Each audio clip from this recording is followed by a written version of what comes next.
যেইটা আপনার বিরুদ্ধে হবে, এই এস্টাবলিশমেন্টের বিরুদ্ধে, সেইটা হলো মব। আর যেইটা আপনার শত্রুর বিরুদ্ধে হবে, ওইটা মব না, ওইটা হলো মুক্তিযুদ্ধ। বাংলাদেশের স্বাধীনতার ইতিহাসে সব থেকে নিকৃষ্টতম ভয়াবহ মবের নাম শাহবাগের সন্ত্রাস। যেই শাহবাগের সন্ত্রাসের মধ্য দিয়ে বাংলাদেশের প্রথম বিপরীত রাষ্ট্রকল্প তৈরি করে এখানে প্রত্যেকটা রাষ্ট্রীয় প্রতিষ্ঠানকে ধ্বংস করা হয়েছে। বাংলাদেশের বিচার ব্যবস্থা, বাংলাদেশের আইন ব্যবস্থা, সচিবালয়, সব কিছুকে গুড়িয়ে দেওয়া হয়েছে। সেই শাহবাগ সন্ত্রাস না, সেই শাহবাগ মব না। সেই শাহবাগে প্রত্যেকটা জাতীয় দৈনিক প্রথম পাতায় লিড নিউজ করেছে তারা কখন মোম জ্বালাচ্ছে।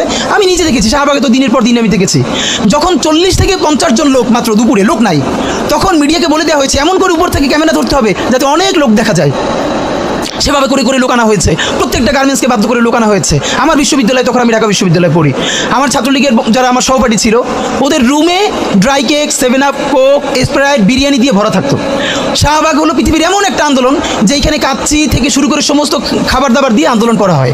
তো ওরা সব রুমে নিয়ে আসতো, যেগুলো এক্সট্রা থাকতো ওরা আবার ফ্রেন্ডদেরকে ডাকতো, কার কি লাগবে নিয়ে যা।